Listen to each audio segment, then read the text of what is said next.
entire Prabha Foundation family, I, Srishti Trivedi, welcome you all to yet another edition of the Right Circle.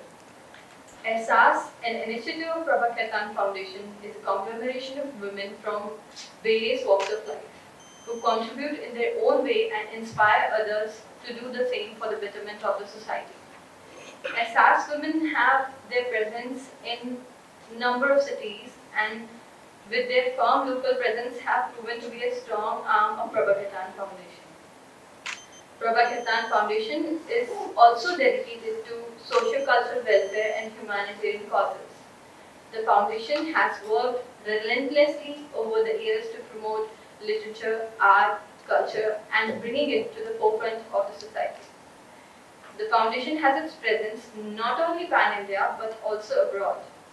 We believe that to build an engaged cohort for art and culture, a holistic approach is intrinsic. Throughout its journey, the foundation has endeavored to revitalize and promote Indian art, culture, literature through its various verticals. One of the verticals is the Right Circle, where we have a published author in English and we have a conversation with them, and we in a room you sit together with the author and have a discussion revolving around their life and their work. Similarly, we have Kalam, where we have a similar setup with an author published in Hindi. We also have Akhar, where we invite local authors and have a discussion revolving around their life and work. So we believe that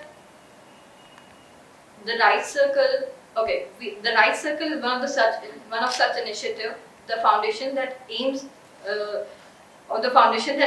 at bridging the gap between an author and the reader, giving the readers an opportunity to be a part of one-on-one conversation with the author. So, for today's Right Circle, we are fortunate enough to have with us Mr. Chandrachur Ghose, who is an author, researcher, commentator on history, economics, environment, and having graduated from Viswabharati and the University of Sussex, Mr. Ghose has authored Conundrum, Subhas Bose, Life After Death, which features among the bestseller in Amazon. Mr. Ghose is one of the founders of the pressure group Mission Netaji that has been the moving force behind the declassification of various secret documents related to Netaji Subhash Chandra Bose. His activism has led to declassification of over 10,000 pages in 2010.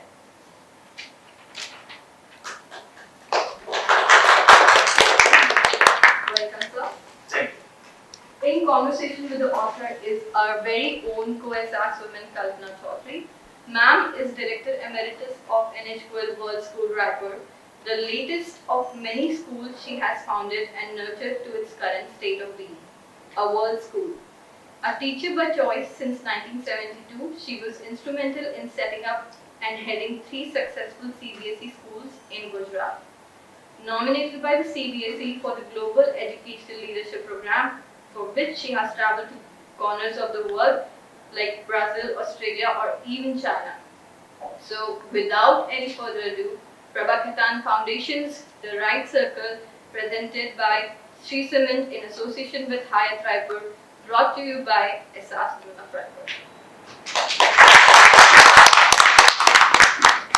Good evening, sir.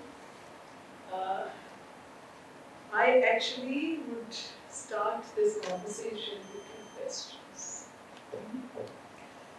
Merge into one. My first question to you would be, when and how did this curiosity convert into a mission for life? And second would be, where did the quest of Mission Netaji and the inconvenient nationalist begin? Okay. Thank you, Kalpana ji, and thanks to Prabha Foundation for having me here. This is my first visit to Raipur, and it's a wonderful experience. And thank you everyone for coming here this evening. Now, to answer your question, how did this journey begin, and how my interest in Netaji? I think every kid in the earlier decades at least has always learned about Netaji and has always been interested in it. But there has been a small family connection for as far as I am concerned. First, being a home, Netaji is always there. Either his photo is there in a calendar in the house or there is a bus and he's all around. So that is the ambience that is there. But my grandfather was actually 3 years junior to Subhash Ghose in the Scottish Church College. And he had joined Deshbandhu Chittaranjandas in the non-cooperation movement and went to jail when he was 16 years old. So that is a matter of great pride for me as an individual.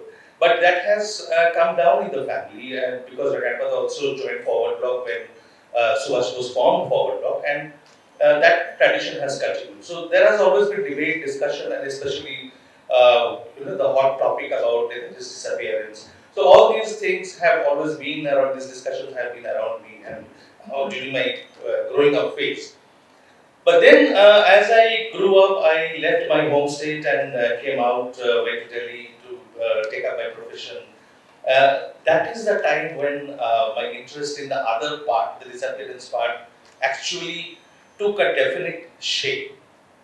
It was a time when there was a commission of inquiry that was set up by under the orders of the Calcutta High Court, which the commission of inquiry functioned from 1999 till 2005. And when it submitted its report to the government, in 2005 it was the UP government that was in power. The finding was significant because for the first time, Commission of Inquiry after 6 years of investigation came to the conclusion that the normal story with which, the official story with which we all are familiar, that he died in a plane crash in 1945, is not true because no plane crash took place on that day, and there was no question of his death. But they could not answer as to if he did not die in the plane crash, what happened to him. So the government rejected the findings without giving any reason, and we were young, and this created a lot of curiosity, and we wanted to find out more about it. But as far as Netaji's disappearance mystery was concerned, it was dead and gone. It was under the carpet, and there was no chance of it being revived again. Now, on one hand, Netaji has been a figure who has been marginalized by successive governments over the seven decades of independence. It's not that he has not been spoken about, he has been. Some honors have been given to him, but he has always been in the fringe. You know who have been in the center. I don't need to speak about it. So what we decided, some youngsters we got together, and it was a time when there was no Facebook, no Twitter, no Instagram. And the in thing at that time, early 2000s, was the Yahoo group mails and Google group mails, Yahoo chat rooms. So we were spread across the world. I myself was in UK. Some of my friends were in the US, some were in Australia, and of course a lot of them were in India. So we decided one thing, that we were powerless, normal citizens and youngsters. We had no connection, no leverage over any political party or any political leader. So what could we do? We decided that let's focus on one thing. Let's focus, cracking the mystery is a very big thing outside our scope. Let's focus on getting the documents on Netaji out. Because to our shock, we realized that almost 90% of documents related to Netaji were still classified. Classified means they have been kept secret under lock and key. Now, it sounds very weird that for a person who the government claims died in 1945, that is in 2005, that was 60 years. 60 years ago, a man has died, and the government is not ready to divulge all the documents about him, talk about him, all these documents, files publicly. And why? What's the reason? The reason I got to understand later. So with this target, with this aim of getting all the documents out in the public domain, we formed this pressure group called Mission Netaji, the 4 or 5 of us. And then we started, as luck would have it, in 2005, the UP government enacted a law called the Right to Information Act. And that was like God sent to me. And I was in UK, so I couldn't do anything. I told my friends, please file an application to the government saying that we need these files related to Netaji. and previous inquiry committees and commissions, whatever they were. I don't want to get into the details. And it was done. And you will be shocked, probably find it funny, to hear the government's response. The first response was that, of course, it was a flat refusal, a denial, saying that we will not give you a copy of any of these documents. Why? Because if we make these documents public, related to an event 60 years ago, our relations with foreign nations will get spoiled. It will be harmed. And there will be law and order problem inside the country. Now, any man with common sense will understand that something very serious is being hidden. These cannot be logical reasons. So we pushed on, and first thing we won a small victory where we had asked for 220 specific documents, and we won a small victory at the Central Information Commission, the CIC. The CIC asked the Home Ministry to release those 220 documents after a big fight. Now, what would you expect the government to do?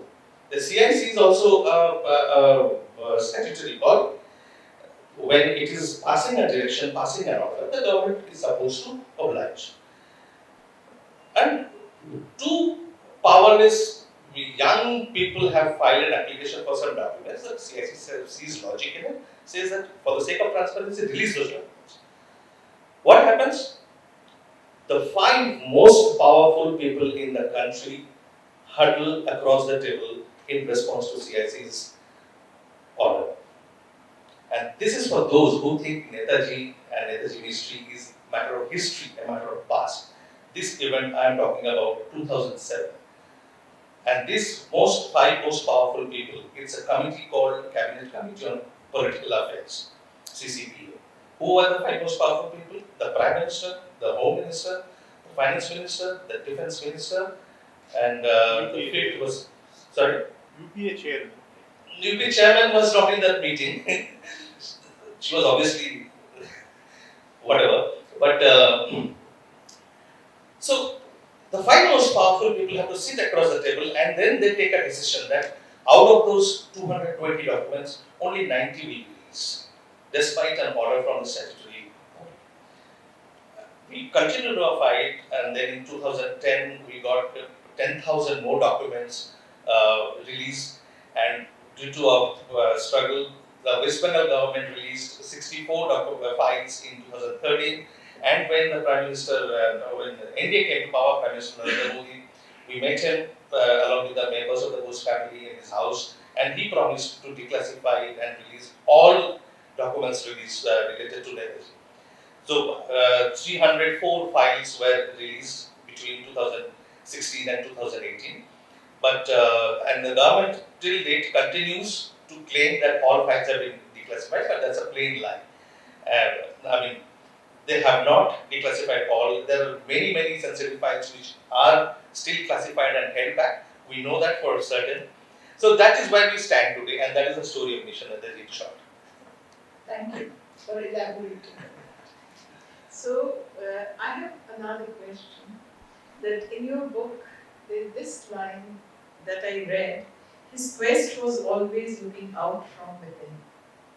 When he was under the tutelage of being mother, and at that point of the time when he came in touch with the Ramakrishna Mission people and he started reading Vivekananda and could you elaborate? Subhash was a person who always was deeply spiritual and religious, and his quest for understanding the self and understanding the world, the universe, always worked side by side along with his political career. Now, as a kid, I think he was the 14th child of his parents. So these were the two women that he was emotionally most connected to. Now, he was a very reserved, shy kid, and for the first time when he met Benimadhav Das, who was the headmaster of the Bengali school that he started going to, and Benimadhav Das brought out within him that quest. and that's why he became a lifelong devotee of Benimada Das, and that he could encourage him, I mean, like ignite that fire, and to understand nature, understand the nature of the world, the truth about the world, and from there on he kept on expanding his horizon. So he took to first Benimada Das, the influence of Benimada Das, then he went on to Swami Vivekananda and Ramakrishna, and went into the path of not only theoretical uh, scriptures and all those, but actual practical sadhana. So he's got into the world of sadhana, doing it for himself at a very young, early age, probably in early teens. He started around that time. Then, of course, there's a famous story which many of you know, that he ran away from house in search of a guru along with one of his friends, and then went along Vrindavan, Mathura, Haridwar, Gaya, Benares, and then was sent back to home by the then head of the Ramakrishna Mission, Swami Brahmanand, who was a direct disciple of Ramakrishna. So he came back, and it continued, and obviously his other things were going on at that time. He was rusticated from the Presidency College. There was a period of uncertainty, so he took to social work, looking after parents, patients suffering from various diseases, doing a lot of community work, and this continued as in his political career. Whenever he used to go to prison, he would always reserve a corner in his cell, covered by curtains or bed sheets or whatever, and that used to be his puja and sadhana room. And there was never an exception to this rule. Wherever, in Mandalay, in Alipur jail, or wherever he was sent, even in Jabalpur, in Madras, wherever he was sent, he continued that. So prison time was deep meditation time for him. It was a time to go back to sadhana. So he took Tantra, studying Tantra, practicing it, and in Southeast Asia during the Second World War, war going on, full-scale war going on. Even during that time, as a head of state, he would take out time to go to the Ramakrishna Mission in Singapore and spend hours during the night at the Ramakrishna Mission doing meditation. So he always used to carry Rudraksh Mala and a small Gita in his pocket, always, without fail. And so that quest, he obviously, there was different schools of thought, different schools of religion, different schools of philosophy that he would toy with, he would try to figure out, explore and understand, and their applicability. But he chalked out his own path as far as philosophy and religion was concerned, just like as in politics. That was an area where he created his own path, and that continued till the end. And there are very interesting things. The head of Burma at that time during the Second World War asked him that he was so struck by his spiritualism that said, what are you doing in politics? He said that I can't leave this field till India becomes free. I always get the urge that I should drop everything and go to the Himalayas for doing further sadhana. But until India becomes free, I cannot do that. And in the famous speech addressed to Mahatma Gandhi, where he said that, addressed him as the father of a nation, he said that there are many amongst us who at the end of the war and when India becomes free would like to leave the field of politics and take to sannyas. Like Garibaldi. Like that.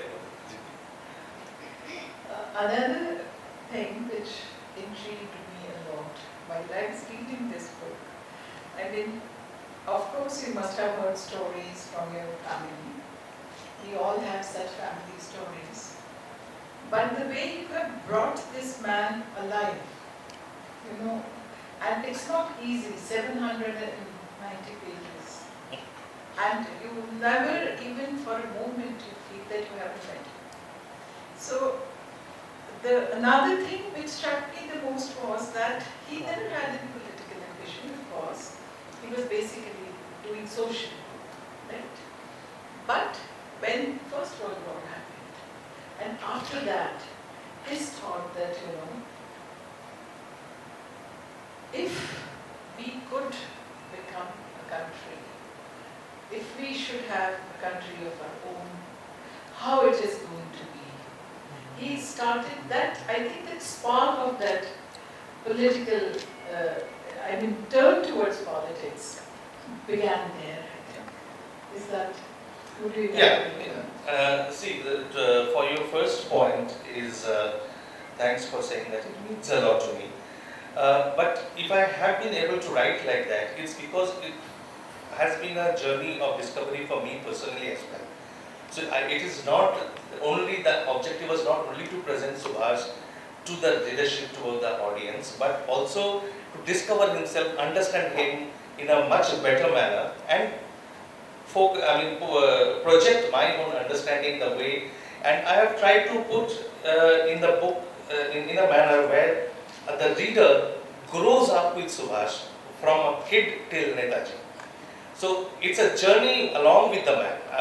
For me, it has been like that while writing. So I thought, why not? The reader should also undertake that journey and see how his ideas change, how the person is developing, how he's growing, what kind of new ideas he's assimilating, how he's picking up fights with so many people without thinking about the consequences. So that was the idea behind writing, taking up that style of writing.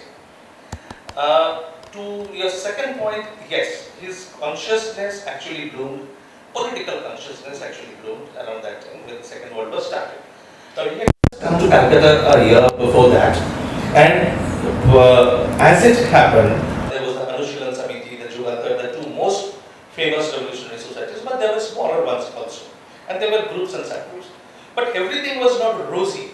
So was what really irritated him at that time was even the small groups would fight amongst each other over program and ideology, and they would act like informers to the police. So if they don't like somebody, they would inform the police to get him arrested. So he stayed above all this, and very true to his nature, he started looking at the bigger picture. So it was that a goal of driving away the British was there, and he had started thinking about it along with his friends. But his thought was going that if we become independent, what do we do? How should the free India look like? What all powers should Indians have?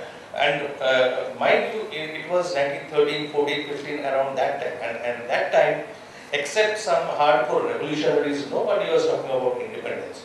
They were talking about getting more powers into the hands of Indians in governing the country. So not even proper dominion status, where being a dominion under the British government and having some extra powers, that was the goal of the Congress and the mainstream political parties. But these fellows were talking about, influenced by Aurobindo Ghose, they were thinking and talking and working for complete independence. And that is what he was thinking. So if we get complete independence, if we can wrest independence, what are we going to be? How should we develop the country? So in his college time, when he was, his self-quest was there. He wanted, that took it to all over the country. But at the same time, he also had kind of a thought of, an India which was truly independent, completely independent country. And he realized that if he had to, think about it, then he had to see the world. He has to go out. He had to go out of his own comfort zone, his own country, to see the world and then, find other solutions and meet other people. And at that point of the time, do you think C.R. Das, who was a great leader, but who he thought that he was the guru for him? So his mentorship worked for him? Yeah. Gave him a direction? Yes, definitely. Actually, because you started with the thing of mentioning his college life. Now, one of the most famous incidents of his college life was being rusticated from the presidency college for beating up the Professor Houghton. Now, it's shown in TV series and many other places. It's written that he actually beat up the professor, but he didn't. He was involved with it. He was a leader of the students, And the group of students who actually bashed the professor, he was there, he saw the incident, but he did not lift his hand on the professor. But true to his character, and it speaks a lot about his character, when he was blamed, he took the blame on behalf of all the students who had actually beaten him. They remained silent, they were saved. He took the acts for them. He sacrificed his career. His student life was jeopardized because of them, but he never uttered a word. He never gave up anybody's name. And it was much later, the main guy who was leading this assault on the professor, he wrote on his own that it was not Subhash was not involved in it. It was me who had led the students to assault the professor. So that talks a lot about him. Now going to his reaching out to the world, he's becoming ICS, he's going to UK, he's to England. It was not to appear for the ICS. He didn't go to England so that he could appear for the exams. His idea was to go and acquire more knowledge so that he could go into teaching line. But his father put the condition that if you want to go, you have to appear for the ICS exam. So when he arrived in England, he had only 8 months. Now, 8 months and ICS exam. Now think of the number of years which students these days devote for preparing the IES exams, year after year after year. So he had 8 months, and he had to appear for the exams of the course that he was taking, plus the ICS. So, and he read voraciously, like strict disciplinarian and an A-grade student. He had the power of assimilation very quickly and completely, and he was an excellent exam taker. All his life, he was always the top. In the top 3, he was always there. So here also there was no exception, and he stood 4th in the ICS. And why did he stand 4th? Many people don't know this story. There were many papers which he taught. For example, the English composition he taught, but there was also Sanskrit composition, the Sanskrit paper. Now in Sanskrit, he had to translate a huge passage, and he translated the passage in rough and didn't get the time to copy it into the fair copy of the answer sheet. So he lost that entire chunk of marks. If he had got that, probably he would have stood 1st and not 4th. But he utilized those years in Cambridge to read up voraciously, to observe how the politics worked in England, how free the entire atmosphere was, how free the students were to voice their opinion, even in front of established leaders. In his autobiography, incomplete autobiography, he gives examples that how the top leaders of the Labour Party, the Conservative Party, were harassed during student debates. Nobody cared that though they were parliamentarians or top leaders, they would debate as equals. And he proved the fact that that culture did not exist in India, and he wanted that in India. He was a fierce debater, a very passionate debater, and wanted people to get students, his friends, to get into the practice of debating. He said, when we become free, we have to decide chart out our own path, and for that you have to be good debaters. Otherwise, how are you going to run the parliament? If you don't know how to debate, if you don't know how to assimilate different thoughts, different ideas, and defend or criticize, you are not going to be able to do that. So he would go around and tell his friends that do this, and that was from presidency onwards, and that continued. So whenever he would go to prison, he would read up. There was this long list of books that he would keep sending to his friends, to his elder brother, to the government, that I want this long list, this list of books, please send me these books. And often the government would refuse to send those books to him, and they would become topic of questions in the Central Legislative Assembly. that prisoner Subhash Chandra Bose wanted these books and the government refused to send them. Is this a fact? So the government would be embarrassed and they would then again send them. So he was always reading. I mean, most people take him as a political activist, but he was a thinker. He was a thinker, a philosopher, not maybe, he was not as voluminous a writer as Gandhi was, or maybe not as voluminous as Karl Marx was, but he was a very systematic thinker. I want to make this brief point. One of the reasons why I wanted to write this biography is while working on Netaji's disappearance issue, me and my friends were criticized a lot that you guys are sensationalizing something that doesn't exist. I mean, you are just cooking up stories. Why don't you go and talk about his life and work? I said, that's a fair criticism. We should talk about his life and work. We do, but there is no body of work. As the way we have written books about his disappearance, we haven't written a book on his biography, on his work. And when I started working on this book, I realized that his life itself was no less a mystery than his disappearance. So little was known, and I will give you a statistic to prove my point. Now, if you take the time period 1921 to 1945, the time period when he was active in politics, in public life, these 24-25 years, and compare the availability of information between Gandhi, Nehru, and Bose for these period, 25 years. Now, complete works of Gandhi, collected works of Mahatma Gandhi, if you take, for these 25 years, the available information is printed in 30,000 pages. 30,000 pages. Selected works of Jawaharlal Nehru for this period amounts to 9,000 pages.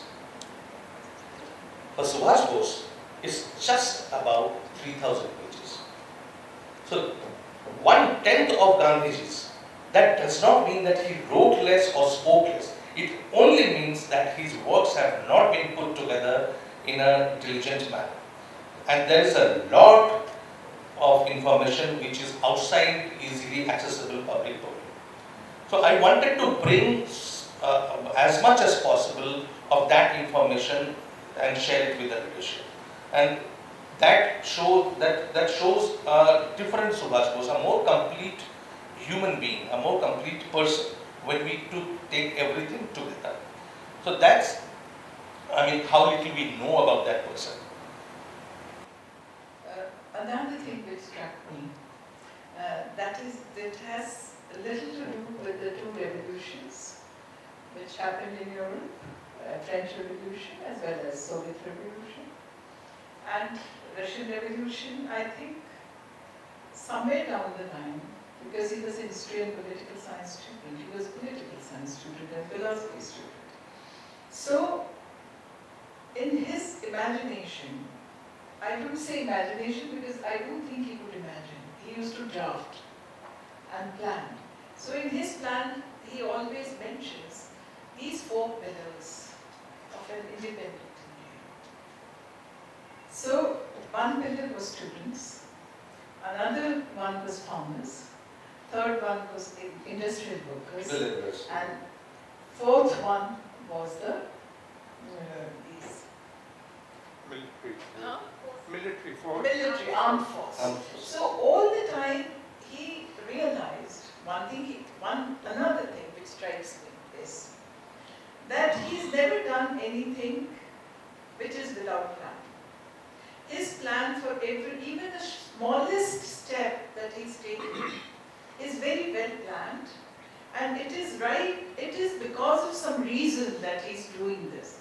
Nothing, whatever I read in the book or whatever I know about him after reading your book or whatever I mean, so many of my own inabilities to understand a man was cleared because they were cleared, my doubts were cleared because you could see the planning and the way he has planned in all the 4 things, 4 pillars. If we see any country which has to rise and which has to develop and grow, if the students are not of that ability, they cannot contribute to the society. The industrial workers also need to do that, farmers also. All these four different pillars need to work together. And this thought at that time Yeah. was quite a revolutionary thought Absolutely. in a young man's mind. Absolutely. Absolutely. And although, I mean, given all his differences with Gandhiji, Subhash always acknowledged one thing, that it was Gandhi who democratized politics in our country. He built up the Congress organization, taking it to the grassroots. Before that, it was kind of an elite organization, an elite missionary who would meet once or twice a year and present their demands to the government. But it was Gandhi who brought politics to the life of the common man. So that he always acknowledged, and he considered that no less a revolutionary act. But that's where the thing ended, the commonality ended. Now, to answer your previous question, I think I missed answering that, yes, about the mentorship. Gandhi was the first person, I mean, when Subhash was coming back from England to India after resigning from the ICS, in the same ship was also Rabindranath Tagore. They were traveling together. So they had the time to discuss a lot of topics, and he got a clarity, insight into the mind of the poet. Rabindranath was not just a poet or a literature, but he was also a thinker and a social activist, organizer. So he had his own philosophy too. So he got an insight into Tagore's mind. After landing in Bombay, the first thing he did was to go to meet Gandhi. And then he asked Gandhi 2-3 questions about the program that, at that time Gandhi had promised that if everybody followed his program, he would get India's Swaraj within 1 year. In 1921, that was his promise. He said, I wanted to understand how he could make that promise. And he was absolutely dissatisfied. He said, he used the word deplorable lack of clarity in Gandhi's thoughts and programs. And Gandhi could sense that Subhash was not happy. He said, why don't you go and meet Deshbandhu Chitradas? Now here comes the point on planning. While in England, Subhash had already started writing to Deshbandhu Chitradas. And a 24-year-old guy writing to probably the second most well-known and important political leader of the country at that time, and advising him how to reorganize the Congress. He said Congress should have a publicity department, it should have an intelligence department, Congress should have its own office, headquarters, it should keep publishing information in nuggets which is accessible to the common people in terms of information about the country. People don't know about the country. People don't know about people in different regions. All this should be done by the Congress. So he gave a detailed blueprint of what should be done, what needs to be done. And then he asked permission that I want to come back and work for the Congress. So Deshbandhu just said, yes, you come back. So he was dissatisfied with Gandhi. He went and met Deshbandhu, and he was bowled over by the largeness of his vision, the personality of the man, and it was just a matter of a moment that he took Deshbandhu as his mentor. And it does not mean that he agreed with everything that Deshbandhu talked about. But Chittaranjan Das always remained his guru, political guru. And about the meticulous planning part, there are so many instances. Like one of the most important examples is, we all know that he left the country in 1941. And we think that he was thrown into the prison, so he decided to leave the country. But that's not the thing. That's not the case. The truth is, he had started planning his exit from India 1 year ahead.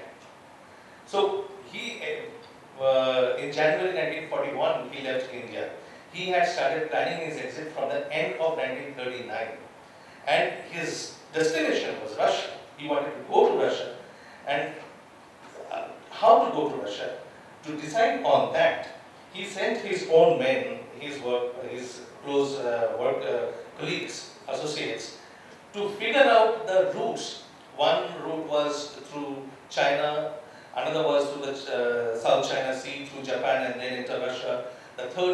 was through Afghanistan and entering from the south of Soviet Union.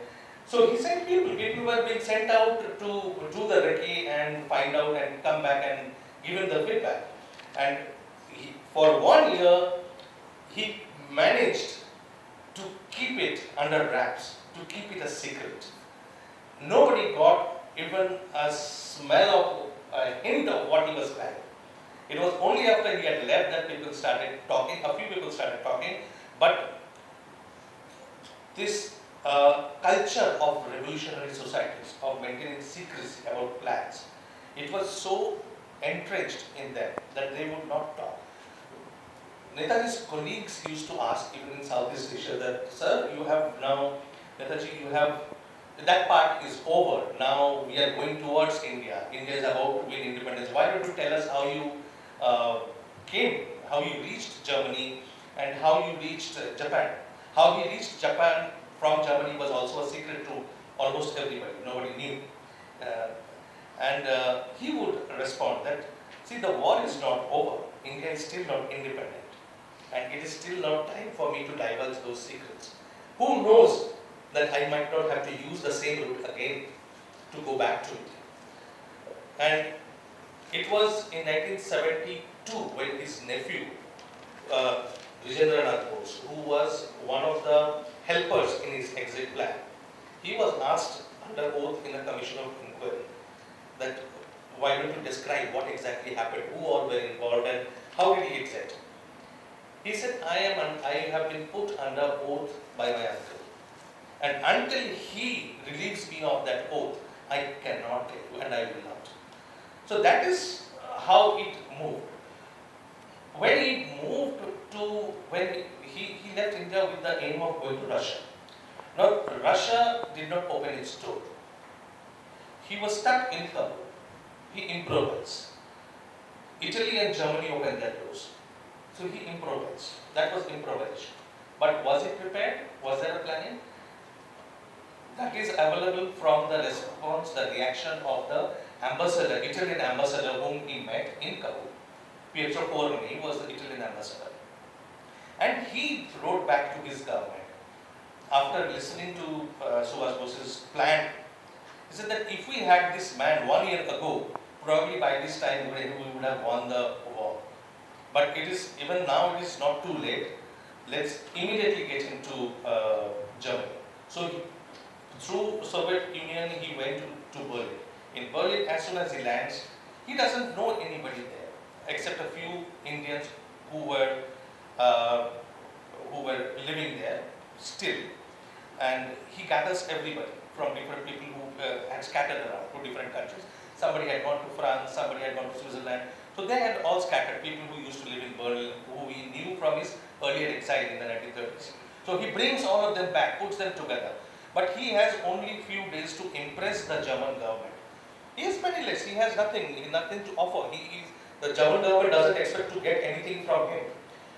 So he goes with his plan, he drafts his plan, and to the German Foreign Office officials, one day he meets the officials, within a few days he is taken to the foreign minister, and everybody is so impressed with his plan. So he is prepared, he knows exactly what he wants, there is no ambiguity, there is no fumbling, and no compromise about India's interests. So and those things are clear. I mean, principles were never compromised. So when Germany attacks, invades Soviet Union, he goes ahead and criticizes the German government, which very few people could do at that time, on the face of the German foreign minister. He tells him on his face that what you have done is horrendous, it's horrible, and you are going to lose all sympathy of the Indian people because Indians supported were in favor of the Soviet Union. So he was always like that. When he reaches Japan, the Prime Minister Tojo was not ready to meet because the previous experiment of the Indian National Army and Rashtriya Ghose and Mohan Singh breaking up, that had left a bitter taste in the Japanese government. So Tojo was just not ready to meet him. But Subhash meets the foreign minister, the heads of the armed forces, and Tojo is kind of forced, compelled to meet him. He says, okay, I will meet him for 10 minutes. So he walks in, and Tojo is kind of mesmerized by his plan, by his personality, by his vision. He on the spot promises all help from Japan without any strings attached. And he meets Subhas again within the next 3 weeks with his entire cabinet and chiefs of armed forces. So that is the preparedness and the perseverance and being a disciplinarian, sticking to his action plan. Do you think that Gaya Congress, 1917, Gaya Congress was 1924. 24, okay. Yes, 24. So Gaya Congress, in which C.R. Das spoke about, we want Bhumi Swaraj, government for people, of the people. Do you think our preamble, which we have taken in Constitution, it starts there, the kind of thought process started there of an independent India? Yeah, of course, C.R. Das was a visionary, there is no doubt about it. And he was very articulate, being a barrister, a poet. He was a profuse writer. He used to write volumes of poems, and he was a Vaishnava by his religious preference, and a practical politician, all combined into one. And whatever he was, of course he had opponents, and he was one single person who was not only admired but loved by people all around him, even his opponents. So he had the vision, he had very clear blueprints about not only what independent India should look like, free India should look like, but also about things like rural development, how the rural areas should be developed, made economically independent, and how their livelihood can be improved, how we need to go back to our traditional livelihoods. So all these things were very much in the scheme of things which was inherited from him. So all these things he learned, he imbibed, and this became part of his own political program. Now, Chittaranjan and Gandhi were terrible foes, but also they shared a very close bond. So, Mahatma Gandhi, Motilal Nehru, and Chittaranjan Das, they had a very love and hate kind of relationship, and Gandhi was practically trumped by C.R. Das and Motilal Nehru.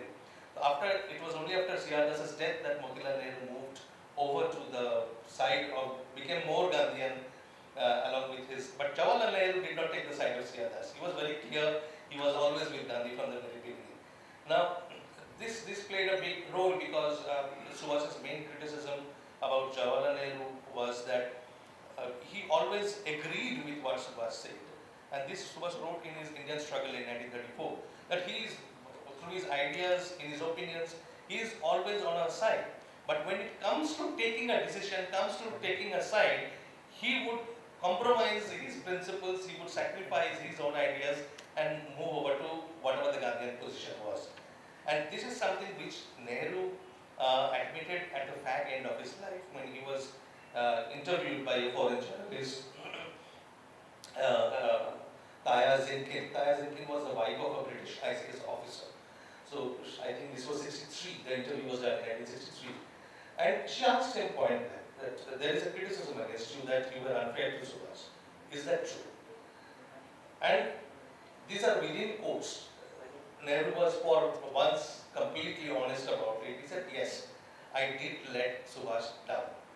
Because the choice for me was between him and Gandhi.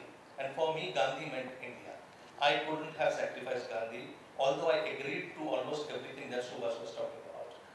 So that power equation, it will take the whole evening to discuss and talk about it, but encapsulates the relation between the three of them, Gandhi, Nehru and Subhas. Do you think as the CEO of Calcutta Municipal Corporation, he got the experience of, putting his plan into action, his plans into action? Yeah, I mean, that is one aspect that I will very briefly touch upon. It's only to underscore the point that Subhash as a man, Subhash Bose as a man of ideas, was far ahead of his times, far ahead of his times. As a chief executive officer of the Calcutta Corporation, the youngest chief executive officer of any municipality in the country, he planned for practically everything to improve the status, the quality of life in the city. So it was transport, it was road development, it was electricity supply, it was free primary education, it was the drainage system, the housing system, everything. For probably that was the only period, those 6 months, when he became the CEO in 1924 April, and he was arrested in 1924 October. Those 6 months, probably he was not a politician. He became a reformer, an urban municipal reformer. And he pushed the entire system, cleansed up the system, the corporation machinery, and pushed the reforms. And even when he was sent to Alipur jail, as long as he stayed in Alipur and Raipur jails, he would call for files from the corporation, work on them, give his feedback, ask for explanations, and even in Mandalay. Exiled to Europe in the 1930s, he was going to all the major cities and accompanied by the mayor of those municipalities, learning how those municipalities function, what they were doing, what can be, and he would take notes, send them back to the mayor of the Calcutta Corporation that this is what I have learned, and now you figure out whatever you can do to improve the quality of life in the city. And he gave a name, he coined a term for this improving the municipal governance, which he called Municipal Socialism. So the municipalities are the most important bodies. Unless they are empowered and they have the power and the finances to implement programs, the country will not change, because they are the drivers the primary drivers of change in our urban landscape. And similarly in the rural life he had different ideas, but this always remained one of his obsessions. As a president of Congress, when he gave his speech as a president of Congress in 1938, he was talking about the aspects about problems of India which we are still discussing. Indebtedness of farmers, farmer loans, farmer indebtedness, controlling population, improving the healthcare system, again developing, improving the urban administration.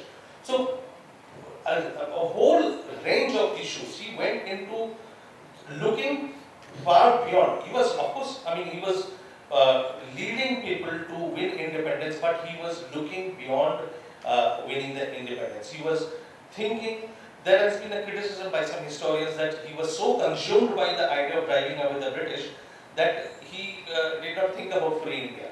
That's absolute rubbish. He was always thinking of what independent India should look like. And this is what I discovered from the documents in British Library, is that we know that he wrote 2 books, The Indian Struggle and An Indian Pilgrim. But before writing those two books, he had developed book proposals. At least, I could figure out at least 3 books for which he had written proposals. And those were some sort of encyclopedia about how India has developed over the ages, the demographics, the economic, sociology, and what should happen in the future. Very, very detailed notes. And the funny part was, the way he was tailed by the British government, spies around him, always surrounding him. It's surprising, striking that the moment he writes down, completes his idea of a book, it reaches the British government within days. Even in his family also. Yes. One family member is also a spy for British. Well, that was there, but he was always followed by a network of spies around him, close people around him. They were informing the British. We don't know who they were, but it was happening. I thought, to my surprise, there was very little time his time in Manli jail. From there, whenever he wrote to his brother, he completely abstained from using political these things. He didn't use politics at all in those letters. He wanted to know about the family and the people and rest of the things. But he completely abstains from politics. Do you think, why did he do that? For one thing, when he went to jail, as I said, that those 6 months preceding his imprisonment, he was not into politics. He was an administrator. And when he went to Mandalay, he was so much into spiritualism, Tantra Sadhana, about learning about the land and the culture of the Burmese people, about India's history, about Bengal's history. The present times for him were assimilating more knowledge. That was the only time he would get to read as much as he would like. And then he would write about the moral principles, the political. It's not that he would not discuss politics, but he would not discuss partisan politics. He would not discuss what was going on in terms of the freedom struggle or the independence movement in Bengal or otherwise. Those details he would not write in those letters. So one was this reason that he was looking at different issues. But the second reason was all of his letters were censored.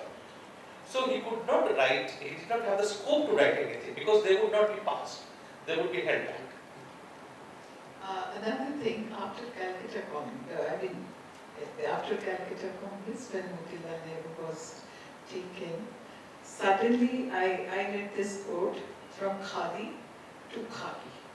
So what does it represent? That represents kind of Subhas's relationship with the revolutionary societies. He had his friends and the younger generations. Okay, we have to finish quickly. So I just take 2 minutes to answer this question. His like Gandhi's attitude to the revolutionaries where they were wrong and they were misguided. So that phrase, misguided patriots, was a coinage by Gandhiji.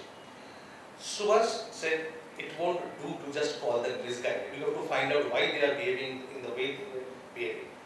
And he was a great admirer of the revolutionaries whose sacrifice is beyond doubt, beyond question, and he always admired them. He bowed his head. And they were very close to his heart. All those revolutionaries were very close to his heart. But he always criticized them on one point. He said that, look, you are doing what you are doing and that is right, but throwing one bomb, firing one pistol, killing one bureaucrat here, killing 2 bureaucrats there, is not going to get you freedom. You have to organize, train, become a disciplined militia and make it possible for a national uprising at one single point where we have enough power across the country to drive away the British. And this is where the beginning was, the volunteer corps in the Calcutta Congress. And that is what kind of Gandhiji became mad about. He was abhorred, it was abhorred, he just detested it, the whole idea, and wrote in the strongest possible language criticizing the volunteer corps, their parades, their drills and all. And out of this corps, this volunteer corps, came out the most dreaded revolutionary organization perhaps Bengal has seen, which is the Bengal Volunteers. Bengal Volunteers, people know a lot about Jugantar and Anushilan Samiti, but Bengal Volunteers is a name not many are familiar with, but Bengal Volunteers were the most dreaded and they were staunchly loyal to Subhas. So with these people around, he wanted to create a national militia, and that was his plan till 1939. He was constantly trying to put them together into one disciplined single body. And when he realized that that was not happening, that's when he decided that it's not going to happen from within the country, so I will make it happen from outside the country. So, I think the time is over. There is so much to ask and so much to understand. Really, thank you so very much. It's my pleasure. It's my Thank you. It has been really delightful. I have so many things still written there, which I couldn't ask. I know, I can understand that. We'd now like to open the floor to Q&A session so our audience can interact with the author. मुझे लगता है कि एक बहुत important बात Emily से उनके relations और बंडल ऑफ लेटर्स जो बाद में एमिली से रिलेशन सुभाष के और जो लेटर्स बाद में हुए उसको लेके जो डाउट्स हुए श्याम बेनेगल की फिल्म पे भी ये विवाद हुआ था उस पे आप क्या सोचते हैं? नहीं, उसमें सोचने की कोई जरूरत नहीं है. As I said that I don't believe in opinions. Whatever my opinion is doesn't matter. What we should go by is always evidence. What the documents show, what evidence shows. Now there are two things. One is those bundle of letters which came out much later, which are the so-called love letters. They came out much later. Let's keep them aside for a moment. Now, if we talk about Subhas's relationship with Emily, it came to the notice of the Indian government first in 1947. It was through one of the common friends of Subhas and Pandit Nehru, who wrote to Pandit Nehru that this is what has happened. Subhas married and he has left his wife and his young daughter, and they are in India. So Nehru asked Sardar Patel to find out, inquire and find out. In the meantime, Emilia herself wrote to Sardar Patel and in a pretty detailed letter. And that letter, I am very surprised that till I wrote it in my book, no historian had ever used it, although it was always available in the National Archives. She wrote it very clearly that we were not married legally. So they were in what in modern parlance we call partners. They had a child. Amelia is the child. There is absolutely no doubt about it. Many people say why in Amelia's birth certificate her father's name is not there. It was not possible. And the biggest proof then I come to is the handwritten letter from Subhas to Sarad Bose, informing him that I have married and I am living behind my wife and daughter. So if I don't return, you please take care of them. And when Nehru and Patel informed Sarad Bose was mad. He said, why could that gentleman not tell me first? I am Subhas's guardian, you are not Subhas's guardian, and I don't believe that Subhas married. He refused to believe. For a long time, for many months he refused to believe. And so Amelia had written to Sarad. As she wrote to Sardar Patel, she also wrote to Sarad. Those letters were intercepted by the special branch in Kolkata and never delivered. So Sarad never got them. Even A.C. Napier, who was Netaji's right-hand man in Berlin, he wrote to one of Netaji's nephews. Even that letter was intercepted by the special branch in Kolkata and sent to whom? Sent to the Central IB in Delhi. At that time. At that time, Yes. Central IB at that time, and IB forwarded to whom? MI5. So this game was going on. So there was a lot of confusion around that time. But as far as their relation is concerned, I don't have any doubt that they were together. Thank you. आपने सुभाष जी पर बहुत सारी research की है. हम इस समय जो है इस साल 2022 में भारत की जो आज़ादी है उसके 75th ईयर है, आज़ादी का अमृत महोत्सव मना रहे हैं. यदि मान लीजिए सुभाष जी होते, बहुत हाइपोथेटिकल क्वेश्चन है, तो भारत को जो सपना था उनका, आज वो खुश होते, दुखी होते, क्या सोचते? I try, मैं कोशिश करता हूँ ये जवाब देने का. ये तो स्पेकुलेटिव आंसर होगा, तो मेरा जो स्पेकुलेशन होगा जरूरी नहीं कि everybody agrees with that. But एक पॉइंट मैं हाईलाइट करना चाहूँगा. This is called irony of fate. ये we got our freedom in 1947, and Netaji Subhash Chandra Bose was born in 1897. Exactly a gap of 50 years. So our fate has made sure that whenever we celebrate any anniversary of our independence, it will be also a celebration of Netaji's birthday. So that's one curious coincidence. Netaji होते तो कैसा होता? नेताजी होते तो आज हम ये नहीं करते कि हम बापू के नाम पे बोलते कि गांधीism, Gandhian non-violence can conquer terrorism, external aggression, make these claims and then send jawans. My question has always been that if you are so confident of non-violence, why don't you send the Gandhi Peace Foundation to the borders? Why do you recruit soldiers? Ukraine में why are you not sending charcas? ये hypocrisy, ये duplicity नहीं होता. Suhas had respect for Gandhi, lot of respect for Gandhi, but he never believed. In fact, I was telling Kalpana ji about one of his quotes about what he wrote. Despite all the respect that he had for Gandhi, he wrote to his elder brother Chandrachur from prison in 1940 that if free India operates on the principle of Gandhian non-violence, it will land in a ditch. As clear as that. इसके बाद तो I don't think there should be any doubt about what he thought. He was a planner. So the planning commission बाद में जो अभी आप देखेंगे कि हमारे intellectuals बोलते हैं पंडित नेहरू नहीं होते तो planning commission नहीं होता. Sorry, planning committee बनाया था नेताजी सुभाष चंद्र बोस ने. उन्होंने force किया था पंडित नेहरू को to chair that committee. And he recruited, appointed a lot of important people. जैसे विश्वेश्वर अय्यर जी थे, तो he was the spirit, the moving spirit of the planning committee, the process of planning. तो ये planning जो था, it was his brainchild. He gathered all the industry ministers to plan for India's industrial growth and development. And so much so that the Gandhians got scared that Subhas is talking so much about industrial development, what will happen to our cottage industries? So he had to specially issue statements and pacify them. भाई साहब मैं cottage industry बंद नहीं करूँगा. It will also go parallelly, but India needs industrial development. Otherwise we cannot progress.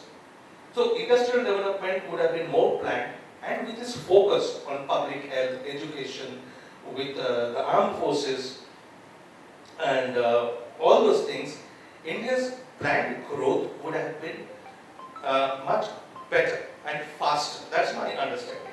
We would not have probably seen the Chinese invasion in 1962. We would have been better prepared. We would have dealt with the Kashmir invasion in 1948, 47, 48 in a different manner. And सबसे बड़ी बात है, अगर सुभाष चंद्र बोस भारत वापस आते at the end of the Second World War, तो Mountbatten नहीं आता और माउंटबेटन नहीं आते तो भारत का विभाजन नहीं होता. सीधी सी बात है. It's my understanding. You are welcome to dissenting. But just one more point before I close on this topic. Because what I said is that, sorry, I lost the stand of thought. I will come back to it. Yeah. Good evening. yeah. I have one question. To many of his immediate family members, and especially I want to speak about his daughter. They don't want someone to dig their life, Netaji's secret life. So, Netaji is our father figure, you can say after Gandhi he is a father figure. So why she does not want other people to dig his life story? What can be the main reason? Is it she is pressurized by some power, national or international? Or is it there was really some part in Netaji's life which they don't want to come out? Or maybe they had the fear of misusing his name for political agenda. Okay, ma'am, my counter question to you is, whether she likes it or not, whether she agrees with it or not, why should it matter at all to you, or to me, or to anybody for that matter? We have to get out of this dynastic mindset. What Netaji's daughter is not Netaji. So she might have her own ideas. It's a democracy.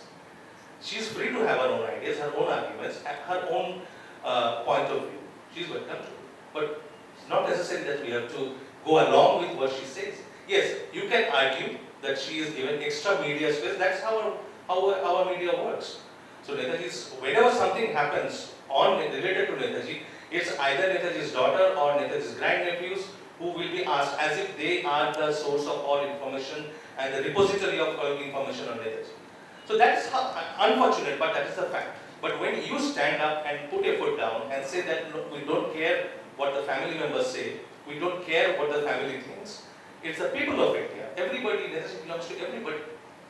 So why should it matter what the family says? When we want to debate something or want to know something about Jawaharlal Nehru, do we go and ask Rahul Gandhi? Then why should we ask Netaji's daughter? In spite of so many stories on Gandhi, Subhash and Nehru, differences amongst them, as far as I know that all three of them had lots of respect for each other. And to prove my point, I can say that when Subhash Babu made IMA, he made his fourth brigade was called Gandhi Brigade, and then there was another brigade which was called Nehru Brigade. And if thinkers of level of Gandhi and Subhash and also Nehru didn't have any differences with each other, they would have been that big. You see, if all three of them are thinking similarly and agreeing on each and every point, then they wouldn't have become that great a figure that we are talking about them today here. So difference of opinion should always be there in the society. You can take a side, this side or that side, that's a different story. But you should have an opinion. So, can I answer? Definitely. Okay. Okay, let me clear a misconception exists among a lot of people, so not only among you, not only you. Subhash Brigade called Gandhi Brigade, Nehru Brigade or Azad Brigade in the INA. Those brigades were created by Mohan Singh, not by Subhash Bose. First, that's a factual statement. Doesn't prove anything, but that's a factual statement. So when we are arguing, when at least our facts should be correct. There was only one regiment which was raised after Subhash arrived, and that was it was named against his wishes. Because the soldiers insisted that that brigade should be called Subhash Brigade. That was the 4th brigade. The first 3 brigades were Gandhi, Nehru, Azad. Those were named by the Indian Independence League and Mohan Singh. Now, why they were named so? There's a history behind that.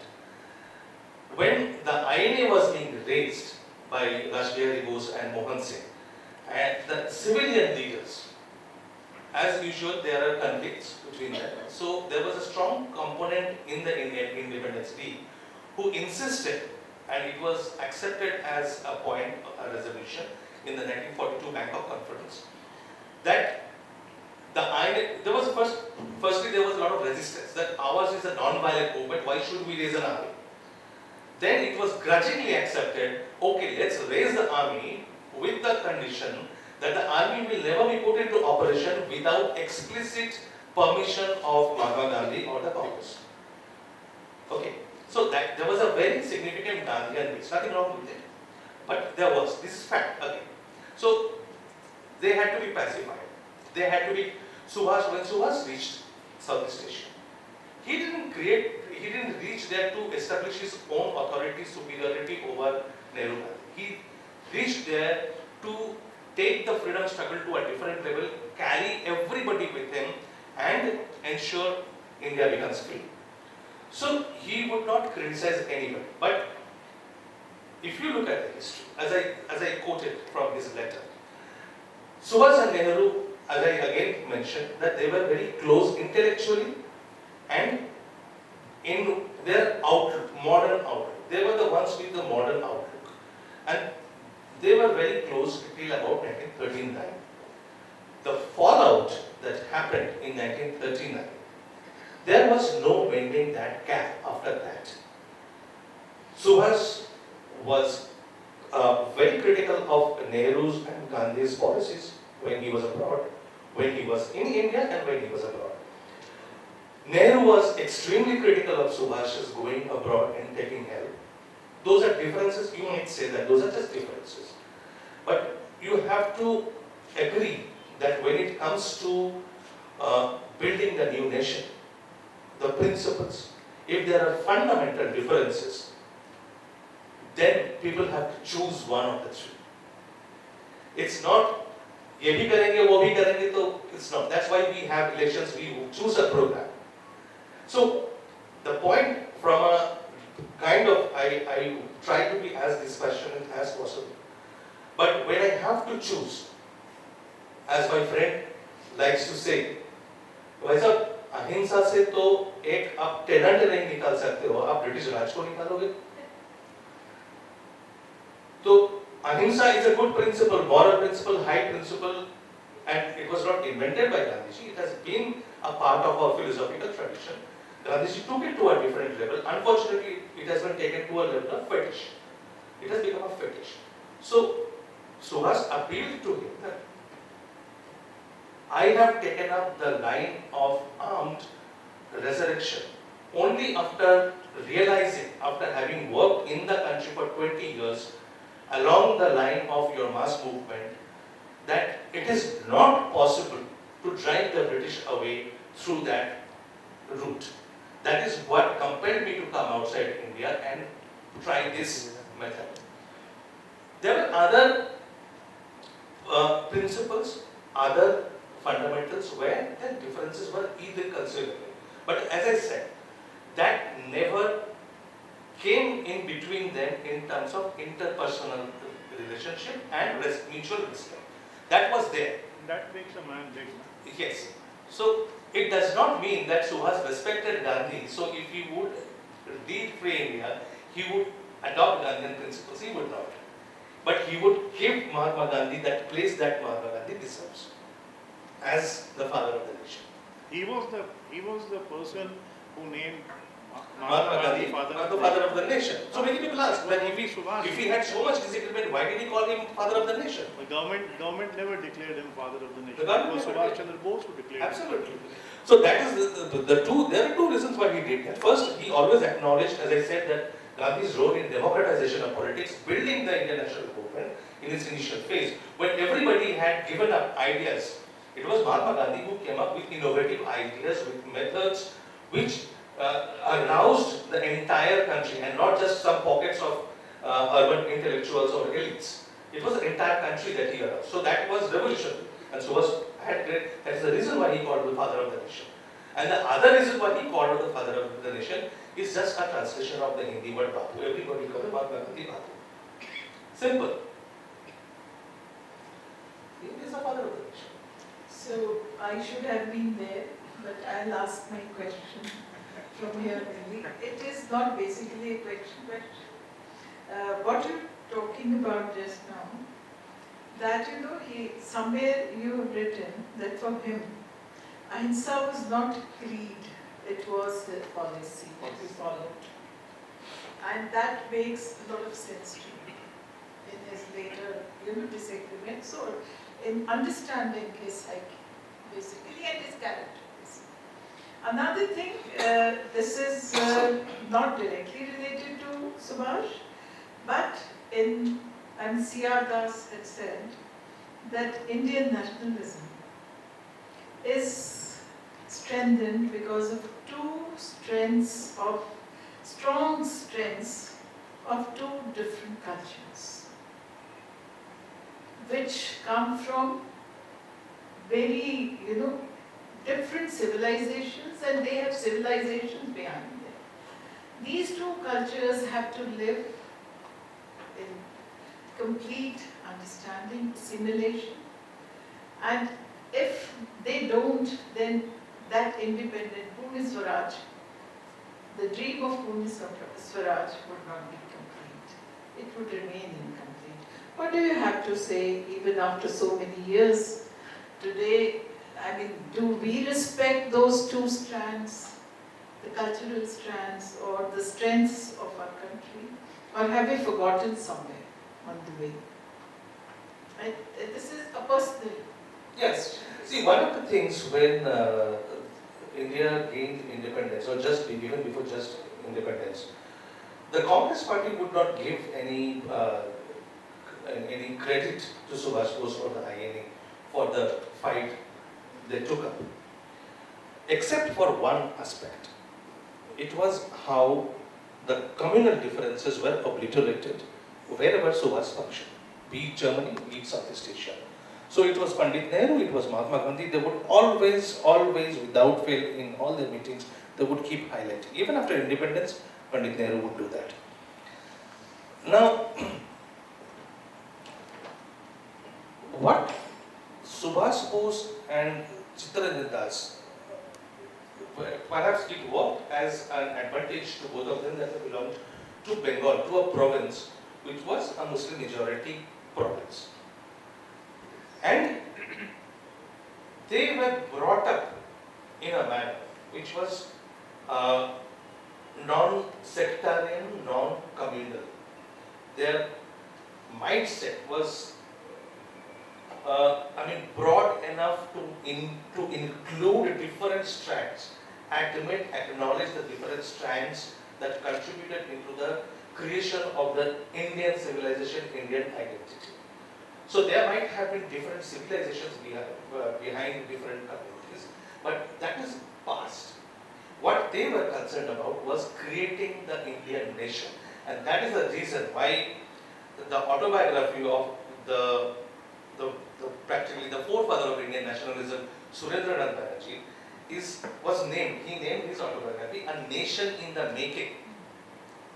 They had a vision. They had a goal to create a nation which would be inclusive, gel together, non-sectarian, non-communal. So Subhash would keep on saying that we have so many different communities, we have so many different religions, we have different ethnicities, but we study so little about each other. We don't know. Hindus don't know about Christianity or Islam. Muslims don't know that well about Hinduism. Christians don't know. So this has to go. We have to be completely informed and understanding about the religious points of view, and there it will form the common basis of the new nation. And it was not his preaching. Everybody preached, everybody talked in the same manner, but you have to remember that it was only Subhash Bose who could apply his principles and show the results in front of you. Nobody could replicate, nobody has been able to replicate what he achieved in a short span of 3 years. And we have had independence for 75 years. So those were there. But was he oblivious of communal elements? He was not. And he was as harsh as possible, as strong as possible in his language in criticizing them. He would not say that, oh, that's a Christian, so I will not criticize him. Oh, he's a Muslim, so I will not. Absolutely not. He would criticize a Muslim fanatic as much as he would criticize a Hindu fanatic. And there was no duplicity in it, there was no artificialness in it. It would come naturally. That we have to shun this path. And that was his uniqueness. Their uniqueness, Chittaranjan Das and Subhash Bose. That is something I wanted to ask. We're very fortunate to have amongst us Shri Shailesh Nitin Trivedi ji, Chairman of Chhattisgarh Textbook Corporation. Uncle, we request you to come and please present the memento to our guest of honor today, Mr. Ghose.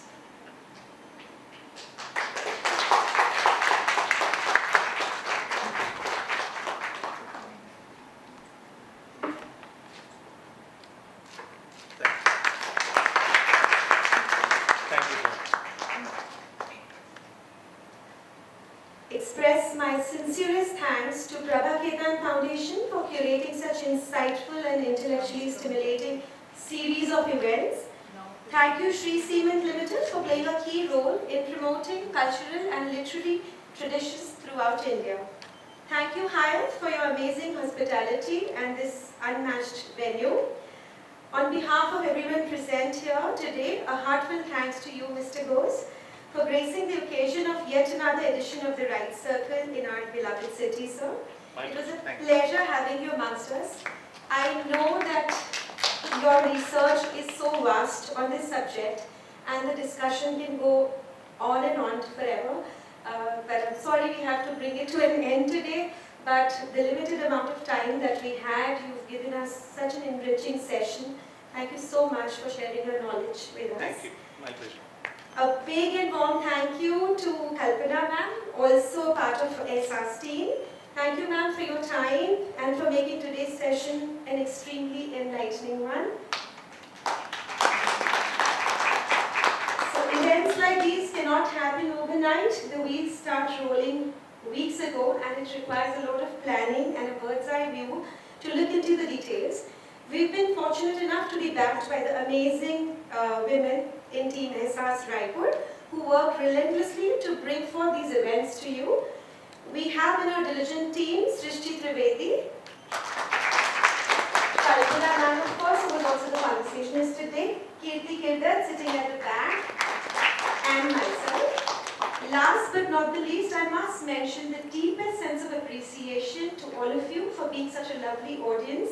Thank you for your patience and for spending your precious time with us. It's been a great pleasure having you all here. Now I'd like to request everybody to come one by one, maybe in a line, for book signing, and you can get a picture with the esteemed author. Just one request, one book per family please, because we have like limited number of books for our guests. You know, it's a boutique event, so we just have good many books. Thank you so much, everybody.